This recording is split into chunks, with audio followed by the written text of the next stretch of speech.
Hi, everybody.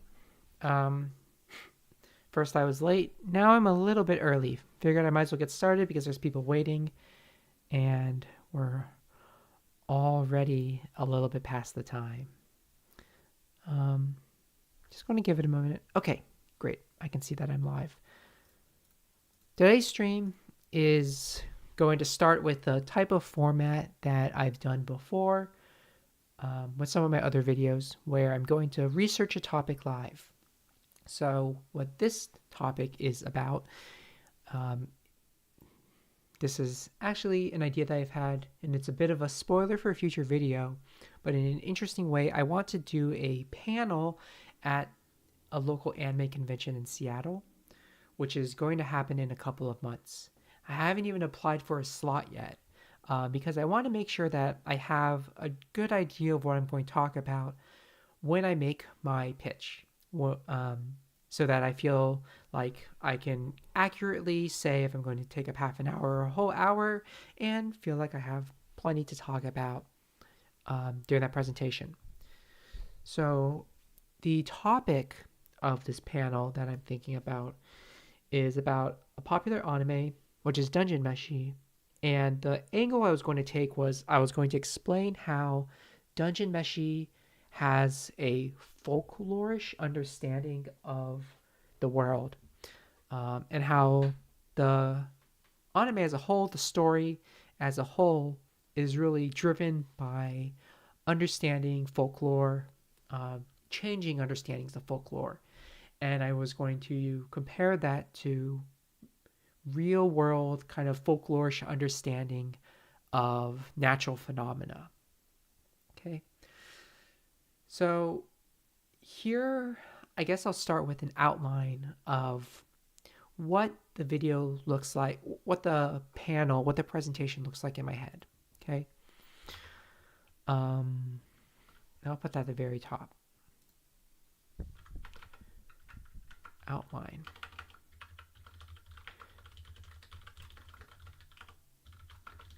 I'll start by introducing Dungeon Meshi. This seems appropriate because I'll assume that not everybody in the panel has seen or heard of the show or the manga yet. Um, I'm going to also do that because usually in a video, I think you can, people seem to like it when you skip the introduction and not say stuff that they already know or preview the video when they could just, excuse me, when they could just keep watching the video. So I'm not going to do too much exposition. Well, I'm going to do more exposition in the panel than I would for a video. Also because I have a captive audience and, people aren't probably going to stand up and leave if I'm just saying some stuff that they already know. And then I'll kind of introduce the idea of folklore. And maybe I'll do like kind of a top level analysis of how it applies.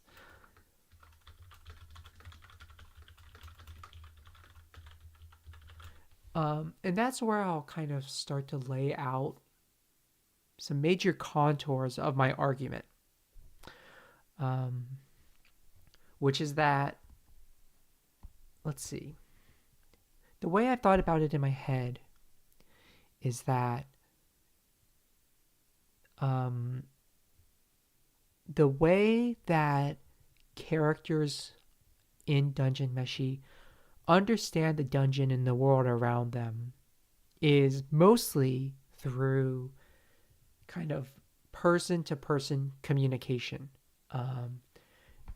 There doesn't seem to be like, and part of the point of this research is me understanding like the difference between kind of folk understandings versus like more scientific method understandings myself, because I realize that they're not like directly opposed to each other, but using that opposition as a heuristic, I understand that in Dungeon Meshi, as opposed to kind of referencing texts most of the time or referencing kind of repeated empirical scientific studies, characters know about the world. They have pieces of their understanding about the world. They share it with each other. That's how information gets transmitted. Okay.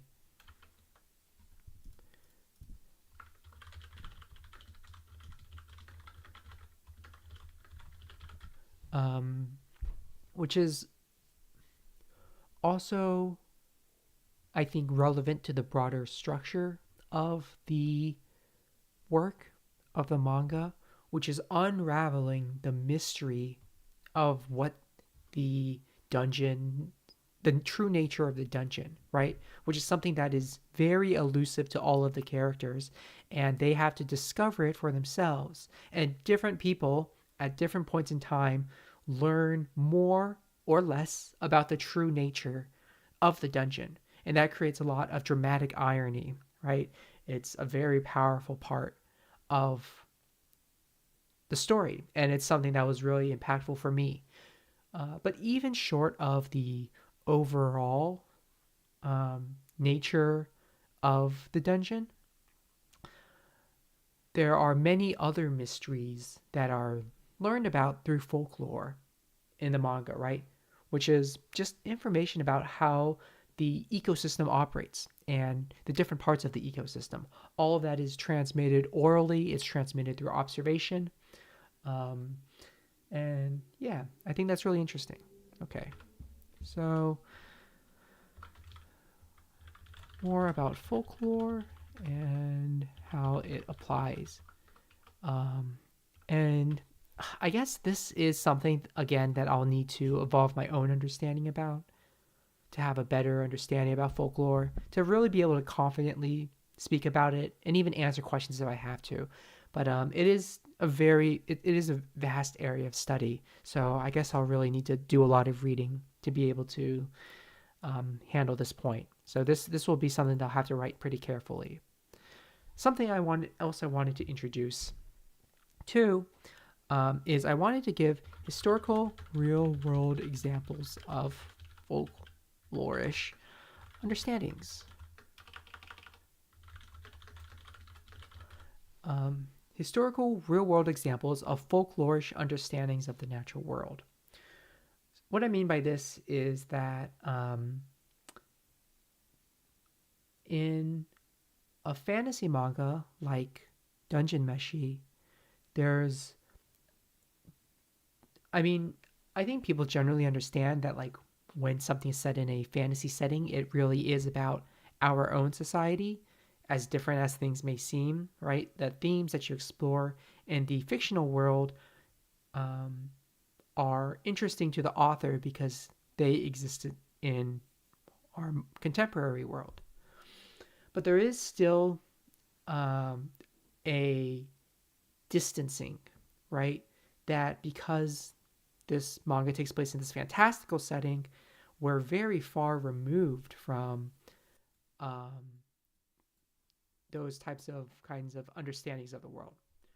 So, what I mean by this point, what I mean by real world examples of folklorish understandings is I want to demonstrate to people that the types of information acquisition and transfer in Dungeon Meshi are not that alien to our current day world. And in fact, historically, it was a very common way to understand the world. And I think this is an area where I can give a lot of really entertaining examples because I know some of them myself. Okay, so I'm going to make a sub point.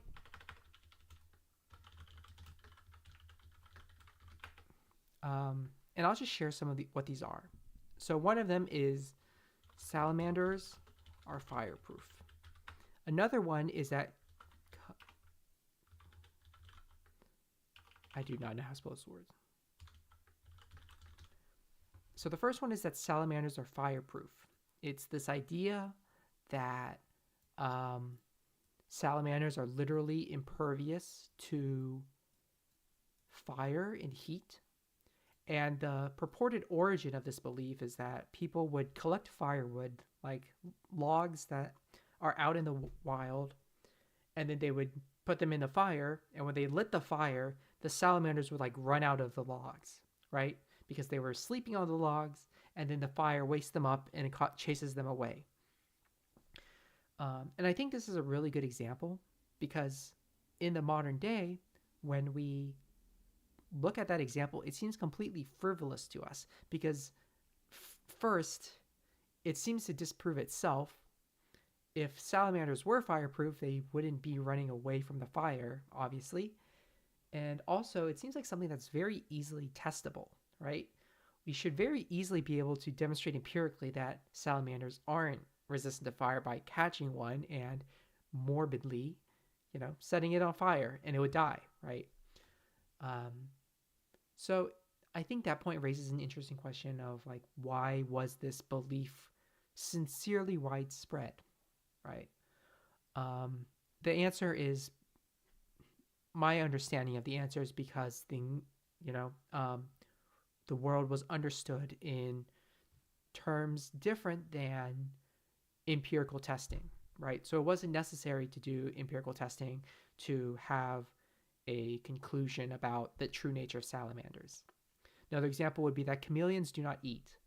Um, One thing I was going to do was I was going to try and pull a lot of these examples from Shakespeare because Shakespeare makes a lot of allusions to different kind of historical natural phenomena, and some of them are quite anachronistic, which is funny to us because it gives a really good snapshot of what people believed about the natural world in their day, right? So in Hamlet, I just happen to remember this line because I know this animal example is quite cute. Hamlet kind of compares something to the chameleon's dish to indicate that it doesn't exist because people believed at the time that chameleons nutriated themselves from air. They just didn't need external sustenance, which again is something that seems quite silly and seems something that seems easily disproven. But this was a long-held belief. I think something else, another good example. What's it called? It's like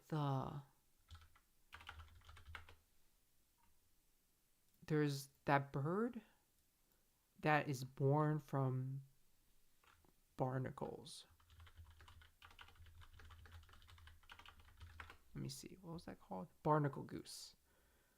Barnacle geese is another example. Yeah. So this is a bird that people believed the birds came from barnacles. And this is during a period where I guess people really poorly understood where animals came from, how animals developed, and so different theories emerged. Again, this is something that seems like you could easily disprove it, but it was a widespread belief. And then another example of this that's really good is, I need to find the right term for it, but spear neck stork is this really famous example, which is a really nice one for the purposes of this video. So the fowl storch was a stork that appeared in Germany with an African spear through its neck. It migrated to Africa during the winter and it flew back carrying the spear.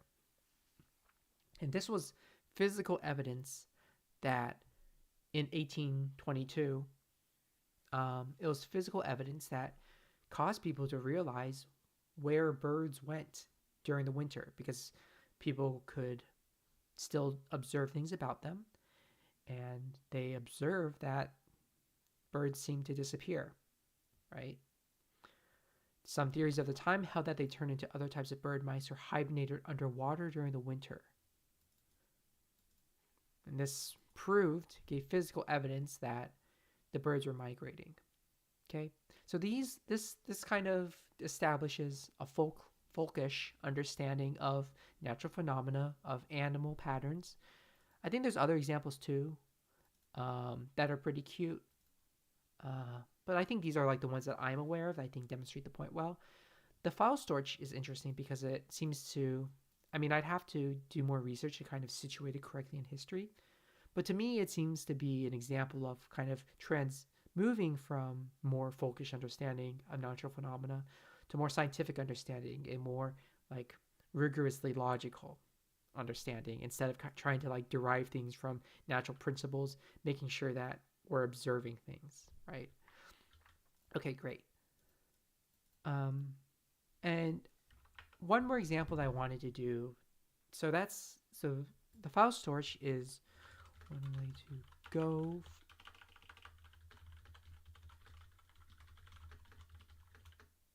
focus understanding of animals too.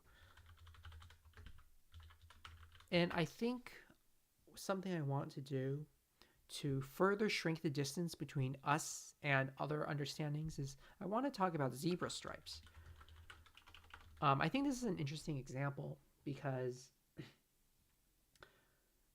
zebra stripes are an interesting natural phenomena, and um, most people, I guess, don't know what they're for. Even though there appears to me to be a scientific consensus that has formed around the purpose of zebra stripes since I was a child. When I was a kid, I was taught that zebras have stripes to make it hard for predators to distinguish between different zebras when they're herded together, which I guess seemed perfectly plausible. I had no basis for contesting that understanding, and so yeah, we went with it. But it seems like scientific consensus now is actually they exist because they make it harder for flies to detect and land on the zebras and bite them, and the flies can carry diseases or parasites or something, right? So I think this is an example of where, even in the modern day, a false belief was propagated through folkish understandings, I think. Um, and how, even today, this is a process that's ongoing. Certainly, there are kind of folkish understandings of the world that are very prevalent um, today and are like the dominant ways of understanding certain phenomena.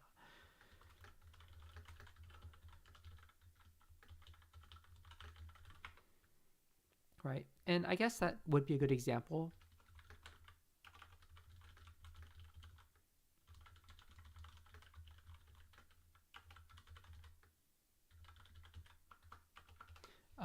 I should find an example where the folkish, the long term held understanding is actually the correct one that's been validated by other purposes, right? Because that would go to show that, um, it's not it's not purely like an archaic way of understanding things that's doomed to failure, right? That it provides a lot of value through either having the correct conclusions or having useful operational conclusions.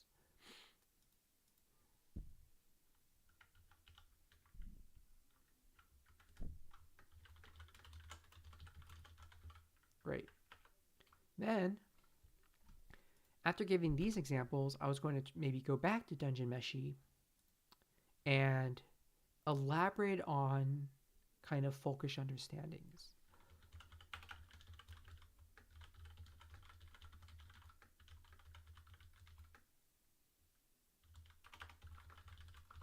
Right? So I would analyze like how is knowledge generated and propagated, right? And this is kind of a little bit of the analysis of the world building and really taking the world for granted and trying to, you know, I guess take things a little bit seriously and really read into um, just the kind of facts that are established by the text about the world that it exists in. And I think, let me see, elaboration on folks. As knowledge generated and propagated. There was something else there. I had a flash of something else that I wanted to elaborate on in this point. Okay. I also want to say, why do I think um,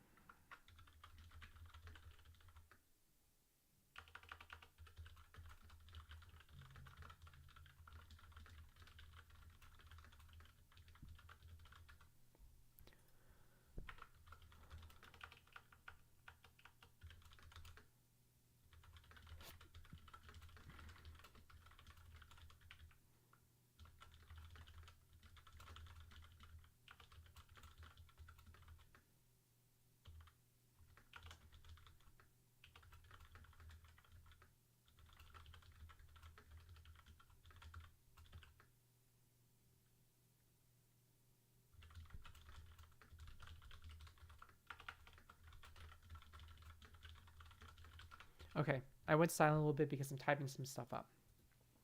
So the point I wanted to make before is I want to explain, a lot of people um, really admire Dungeon Meshi. They really admire the world building, and that's I think something that people say quite often.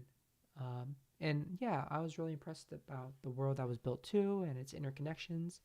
And I haven't fully fleshed out this argument, but I'd like to make an argument along the lines of saying that I think this the folklore understanding is an important part of the world and is an important part of the success of the world. Because I think it makes hmm, it makes it seem as if the world isn't set in stone, right? It really does make the world seem living and dynamic, that we're learning about it in real time. And it really does feel like that there's mysteries um, that are true unknowns, right? Um, I think that there are some other worlds which are compelling, but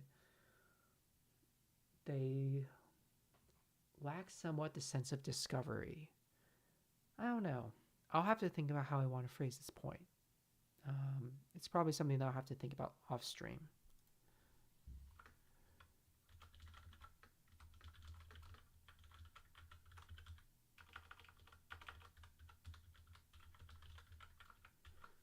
And then this is another point that I wanted to bring up, which is that something that you'll kind of realize in Dungeon Meshi. There's also a narrator, and I'll have to see if is the narrator anime only.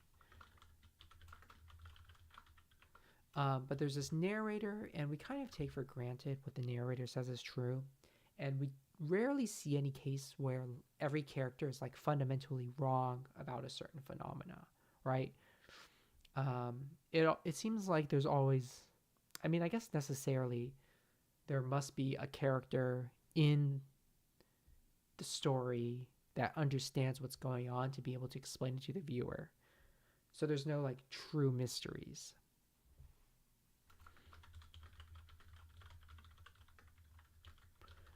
But there's no like information that is like, as I was saying, like truly hidden from everybody, which I think is interesting because I think it's a little bit at odds with an understanding of the world as a mystery and the idea that there are some things that are just like true unknowns.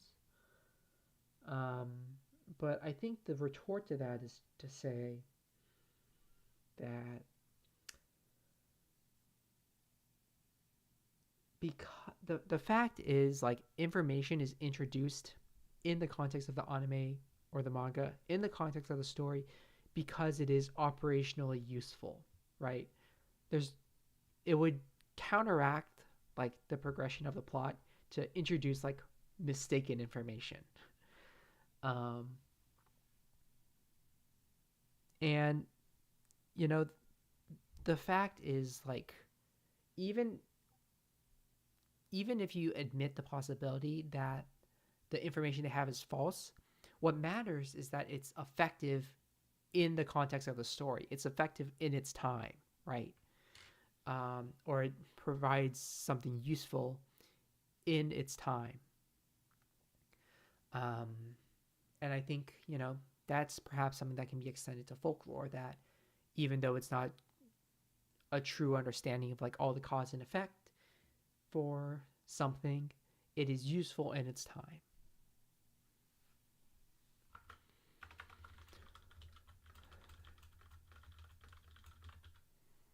Yeah. Okay.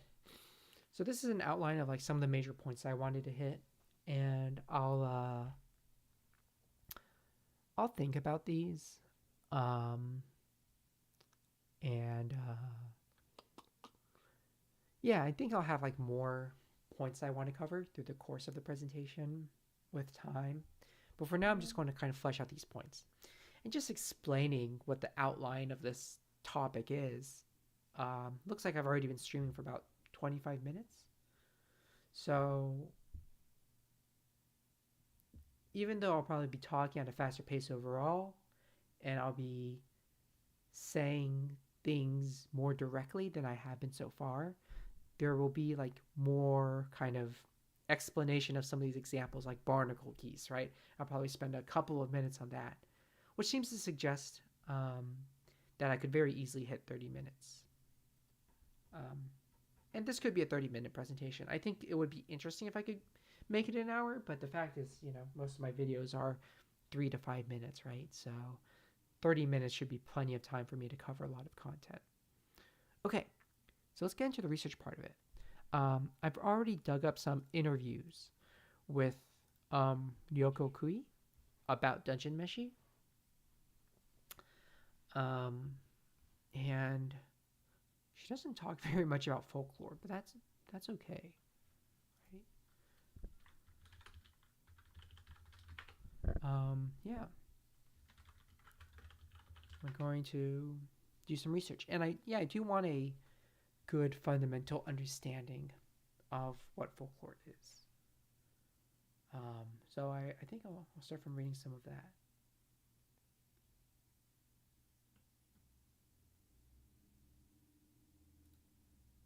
Let's see.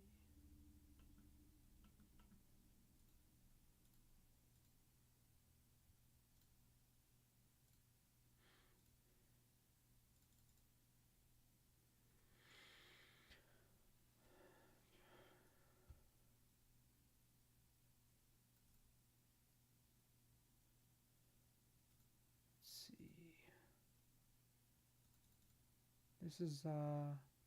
This is in Czech.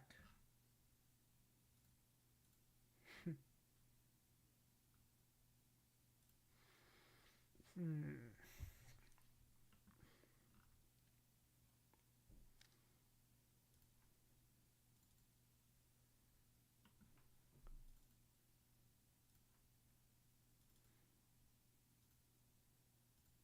You know,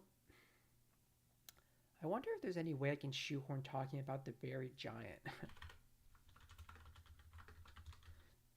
This is a book by Kazuo Ishiguro, which is one of my favorite authors. This book is interesting because Kazuo Ishiguro is a Nobel Prize winner in literature, and this book is very distinctly a fantasy setting, which is interesting because high fantasy is like considered a genre, is like genre literature, generally regarded as like kind of being lower quality than literary literature. Um, so, and I think there are a lot of mysteries in the buried giant, um, which is really interesting. So maybe there is some way I can incorporate it. You know, I think maybe one thing that could bring up is like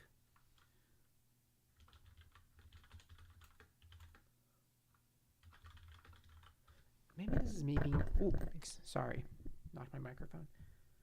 Maybe this is me not having enough knowledge, but um, a lot of folk tales follow certain patterns, right? To the extent that like fairy tales, for example, have a fixed categorization. Let's see. Yeah, it's an index used in folklore studies, right? Which, yeah, this is really interesting. Where like there's actual different um,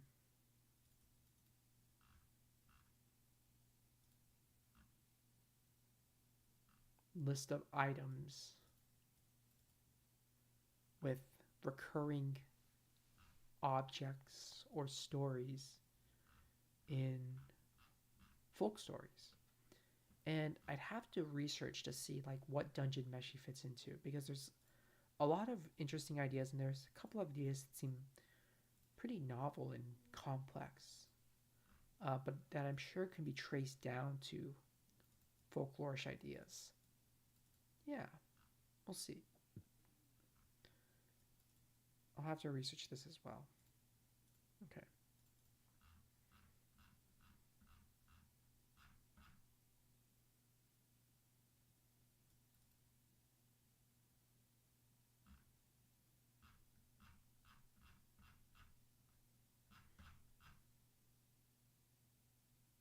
Oh, this is interesting. This chronology. Let me record this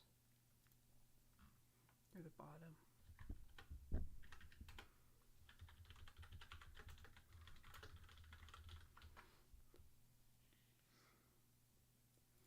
Never seen something like this before.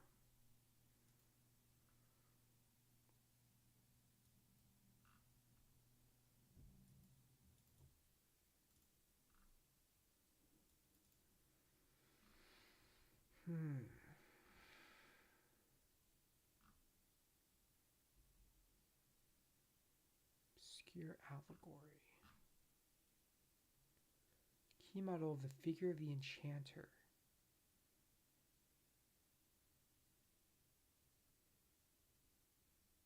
That's interesting. The Tempest. I haven't read The Tempest. Don't know what it's about.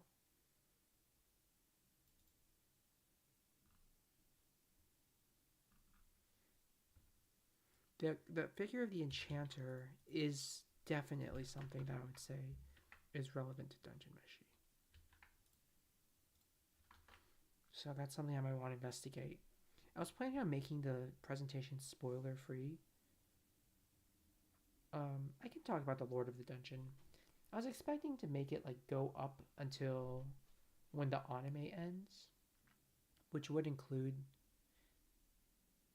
the soul as the Lord of the Dungeon, even though his true nature is hidden. So I think I'd be able to talk about this.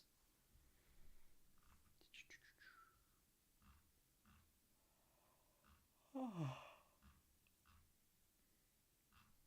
this is a lot of detail. Wow. What does it go up to? Wow, it goes all the way up to past 2000. That's pretty impressive. Oh, there's some background noise. It can't be helped.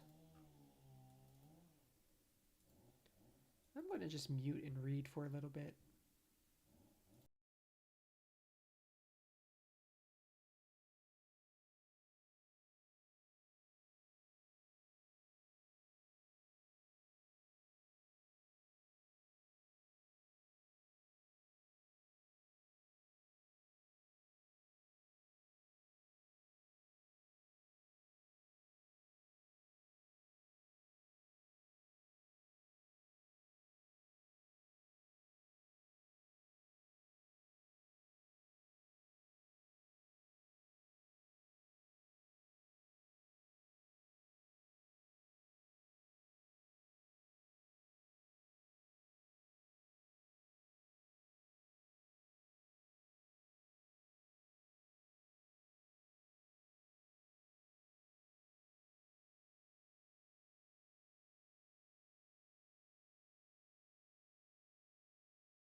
I'm reading quietly on mute because there's some background noise. That was a pretty short article, but that was pretty good. I was really expecting a longer article. This might be interesting. I don't know who this author did, but take a look.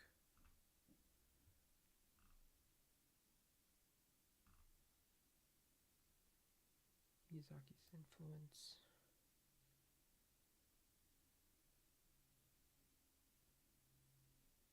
Talking with Chinese characteristics. It's a funny title. I can't tell what this article is going to be about. Fantasy bestiaries. Wow. Let me see. That's interesting.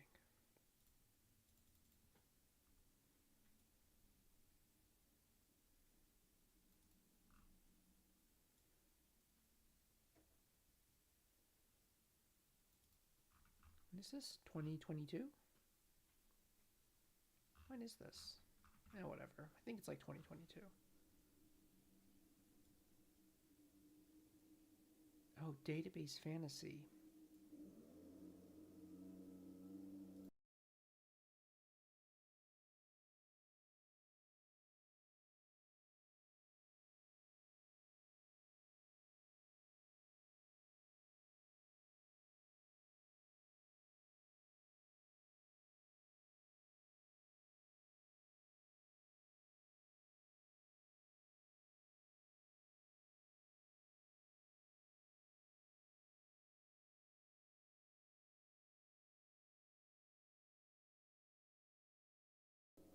Oh wow. This this is a really interesting article. This article is probably a video just on its own. This is really cool. I'll have to read this more thoroughly later.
This is interesting that it mentions like D&D monster manuals because as I understand it, this is what Dungeon Meshi's creator used as reference materials.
Let's check out these sites.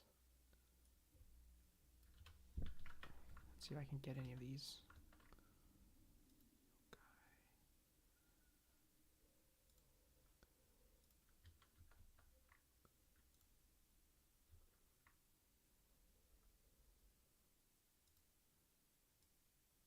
Interpret.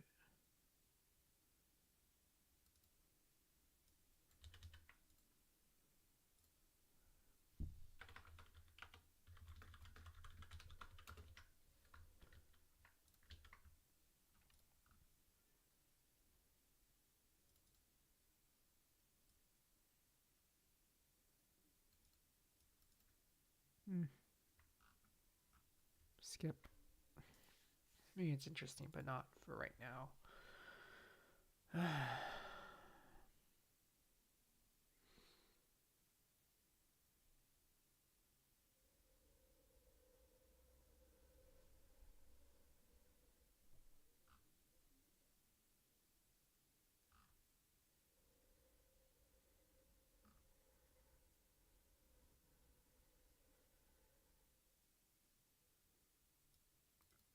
Go. Kitaro. I don't know that series at all.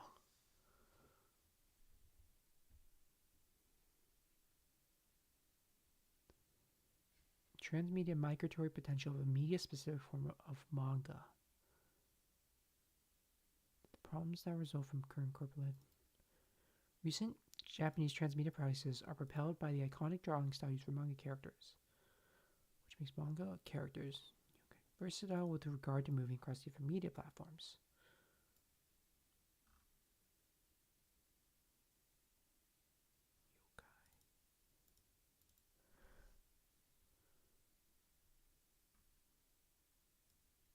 Let me take a look.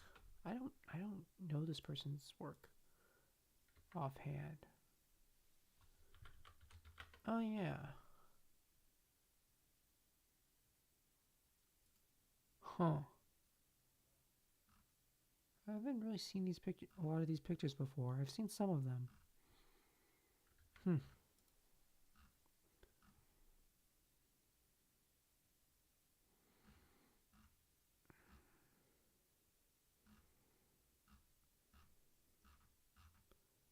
Contents tourism. Okay, let me save this site somewhere.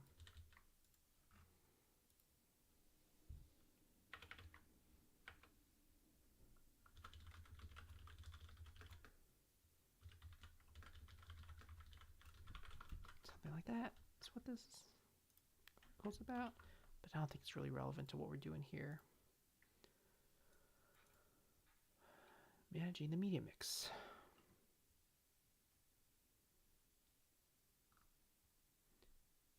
Young and powerful characters. Illuminati in manga. Maybe I should have referenced this in my last video. Manpower. Ugh. I can't make heads or tails of that. Discussion of form. Transculturalism. Yokai studies in North America.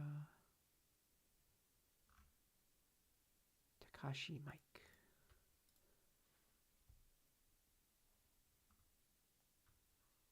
Ugh.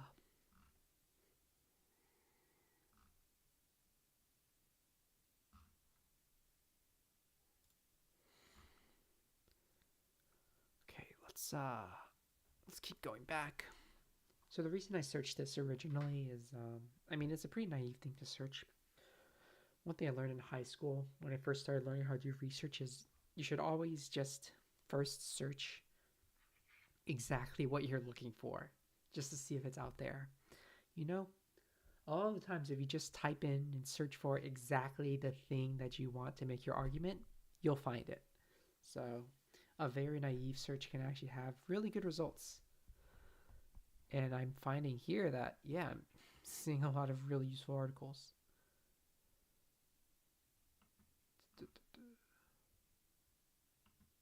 A lot of articles. Knowledge on Japanese people's beliefs.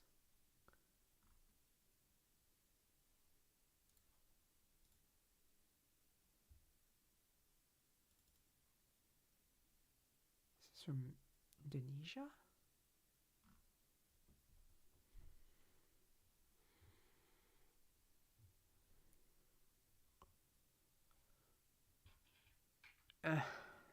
Nah. About this one.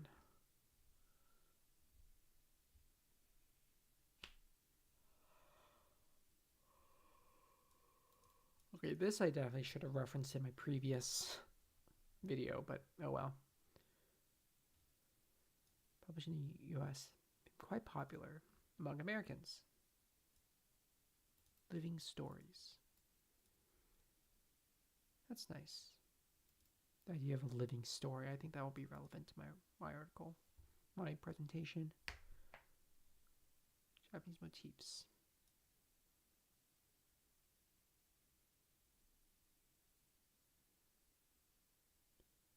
One that is universal to humankind, the other that is peculiar to the culture in which the tale is told.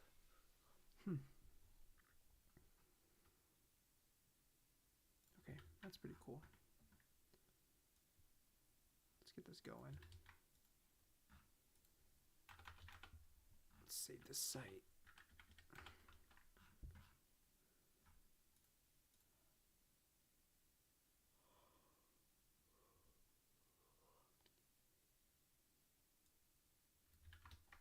Let's save this line to remember this by. Cool. Okay, what's this article about? 200 pages. 4 recurring visual signifiers. Past Japan. I'll skip this one. Yokai. That is interesting. They don't really have like yokai in Dungeon Meshi, which is interesting. Maybe that article that I just closed is relevant. Let me open it up again. What was it? It was about nostalgia. Is this it? 200 pages? Yeah, this was it.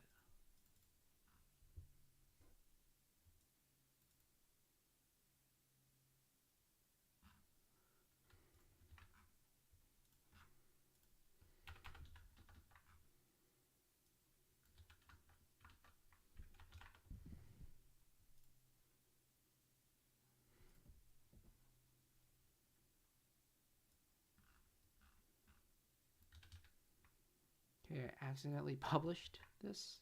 Let's go back.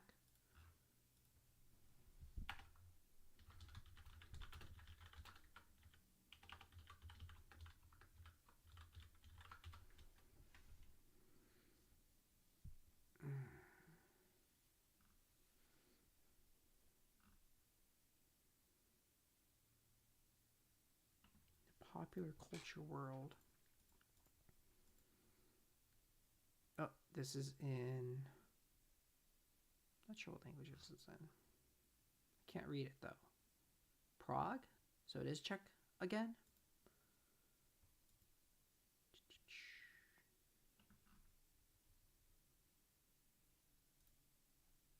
Wabi sabi. And the uncanny.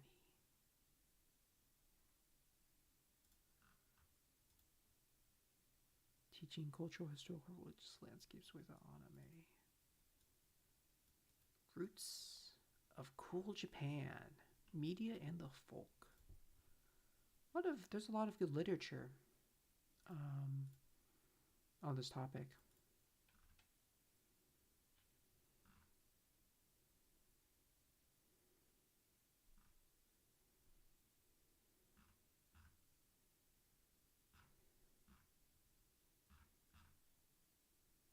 Yeah, okay.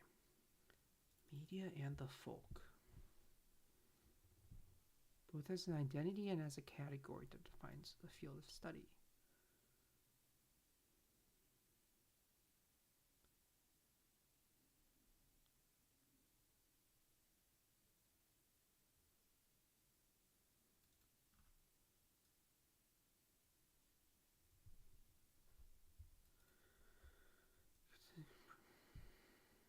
Given that this seems to be the only way Concept of folk articulated relations to modernity are well known.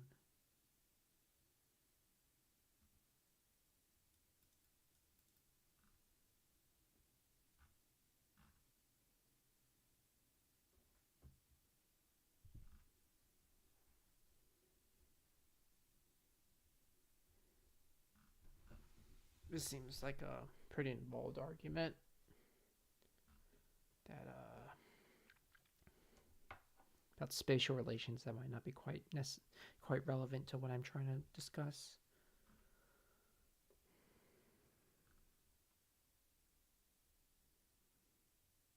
I feel like I've cited this for another video, for my Christianity video. Let me take a look.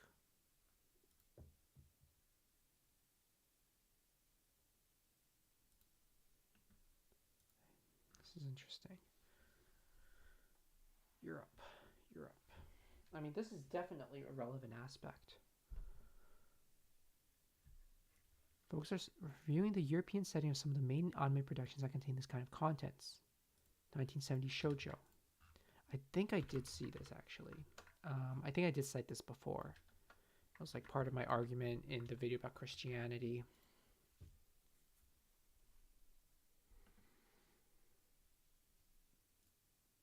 Cha-cha-cha.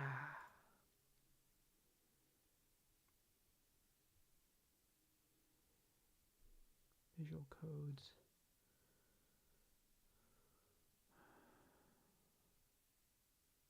This person is writing from China. Interesting.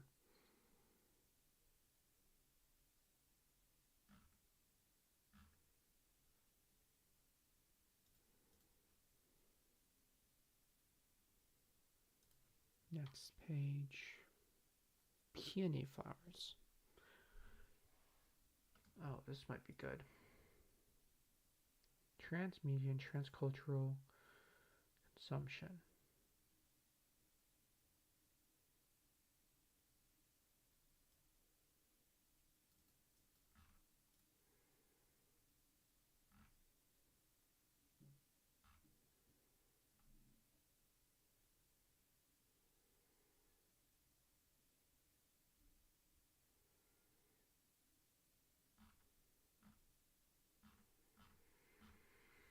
I don't really want to get too sucked into analysis about another show. Something else I could just do as a basic search is,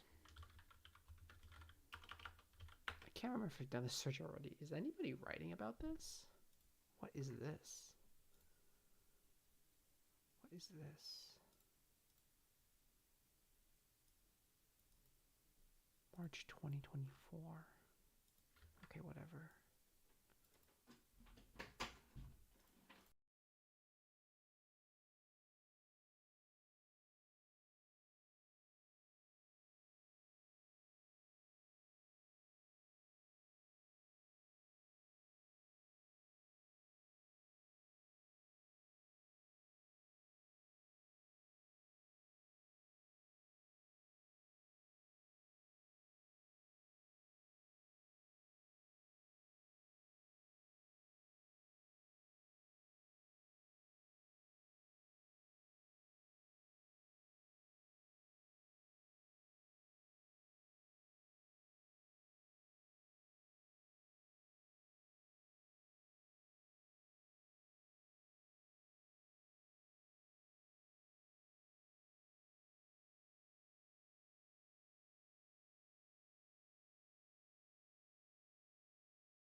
I went a bit quiet there because my wife came in the room, so I muted myself. Um, yeah, so I think I found some pretty good articles. I've got some interesting stuff to kind of read. What I'm going to do is, we're pretty close to an hour. I'm going to end stream here. I'm going to cook this a little bit more. If I do another one of these research videos, it'll probably be about an upcoming video. Again, the outcome of this Dungeon Meshi research is probably only going to go live in about 4 months more, maybe even like 5 months, based on when the convention is. So you might not see it for quite a while, but I'd like to make some content about it in some form. Maybe I'll release the panel discussion and do a more condensed video version. Um, but I think I'll just call it here without playing any games. My intention is to stream a lot during this break, so I'll try and be online again tomorrow with playing something, and then maybe I'll alternate with a different type of content, or maybe I'll do more research. But in any case, thank you everybody for tuning in, and hope to see you around on the channel.